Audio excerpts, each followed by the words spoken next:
Hello বন্ধুরা, আমার start ব্লগারে তোমাদের আবারও স্বাগত।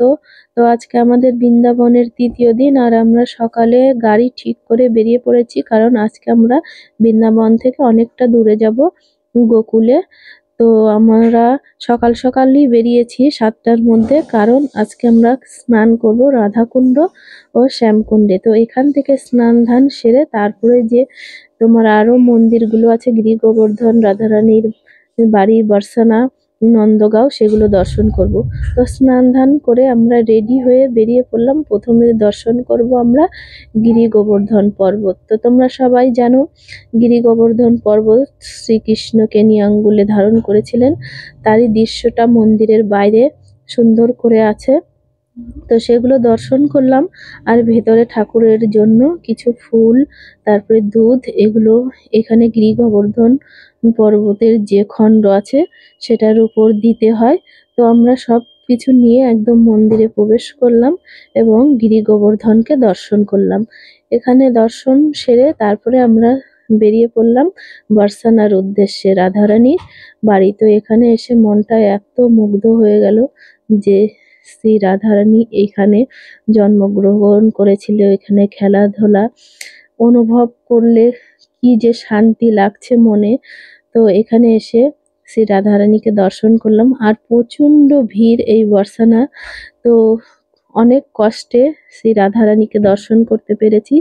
দর্শন করার পর তারপরে সেই বর্ষানা থেকে পুরো পাহাড়ের উপর থেকে তোমার পুরো নিচটা দর্শন করলাম। আর এটা উঠতে কিন্তু 350টা সিঁড়ি আছে। তো মা, কাকিমা, কাকা যেহেতু বয়স্ক, ওরা উঠতে পারবে না, তো আমরা গাড়ি নিয়ে উঠেছিলাম। ওঠার পরে তারপরে পৌঁছে গিয়েছিলাম সেই বার্সেনা রাধারানীর বাড়িতে। তো সবাই মিলে আমরা ধ্বনি দিলাম জয় রাধে রাধে বলে। তো রাধে রাধে করার পরে আমরা চলে এসেছিলাম আর একটা রাস ক্ষেত্রে, যেখানে রাধারানী শ্রীকৃষ্ণ ও সখীদের নিয়ে রাস লীলা করেন। তো সেই মন্দিরে চলো সবাই মিলে এই মন্দিরটা আমরা দর্শন করি।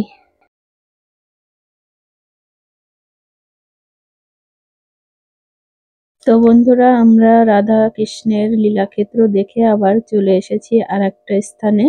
তো এটা হলো প্রেম সরোবর, রাধারানীর প্রেম সরোবর। এখানে 6 বছর বয়সে রাধারানী শ্রীকৃষ্ণকে প্রেম দান করেছিলেন। তো এখানে এসে কিছু সময় বসে নিজেদের মনের কথা প্রকাশ করলে তা নাকি রাধারানী শুনতে পান, ইচ্ছে পূরণ করেন।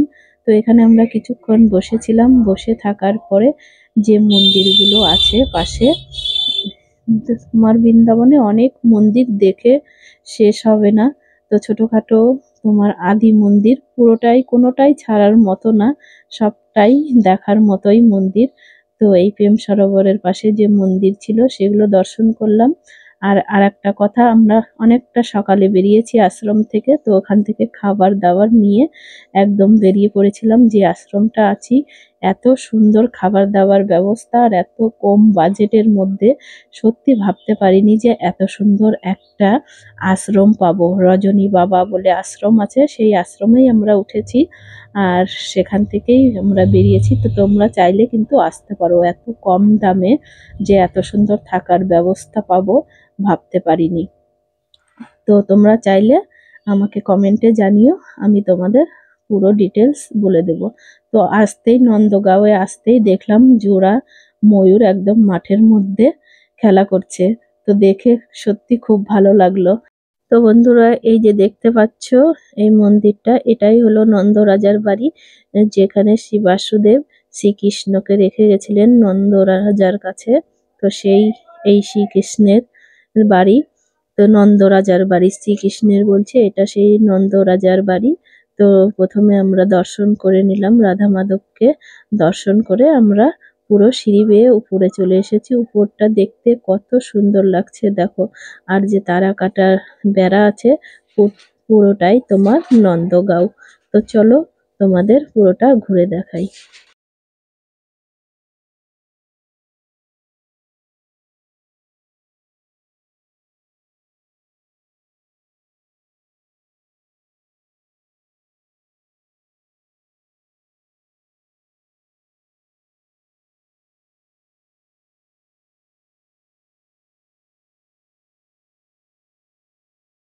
তো বন্ধুরা, আমাদের পুরো নন্দরাজার বাড়ি ঘুরে দেখা কমপ্লিট। এখন আমরা বেরিয়ে পড়বো আর একটা মন্দিরের উদ্দেশ্যে।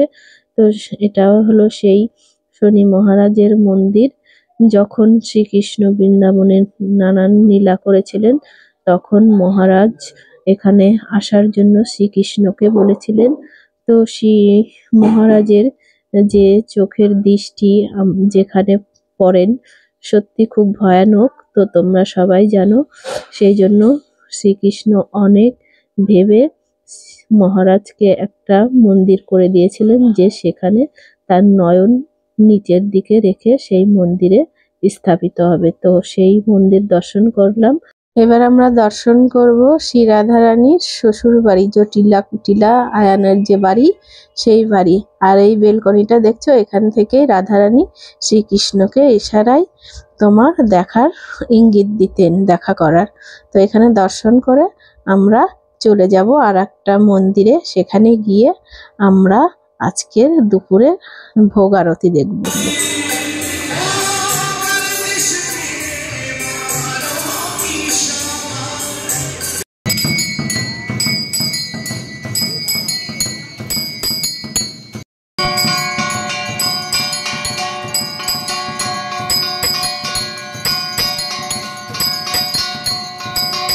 বন্ধুরা, যে আরতি দেখলে, এটা দুপুরের ভোগের আরতি ছিল। গোকুল থেকে আমরা পরের দিন আবার সকালে বেরিয়ে পড়েছিলাম। তো সেদিন আর বাইরে যাইনি, বৃন্দাবনের আশপাশটাই ঘুরে দেখেছিলাম। দেখার পর আমরা চলে এসেছিলাম সূর্য মন্দির দর্শনে। তো সূর্য মন্দির দর্শন করলাম। আরো কয়েকটা তোমার একদম মথুরা, যে কংসের কারাগার, তারপরে প্রেম মন্দির, আরো কয়েকটা স্থান তোমাদের সঙ্গে শেয়ার করব। তো এই ভিডিওটা তোমাদের যদি ভালো লেগে থাকে, অবশ্যই লাইক, কমেন্ট আর বন্ধুদের সঙ্গে শেয়ার করো। তো আজকের মতো সবাইকে জানাই টাটা।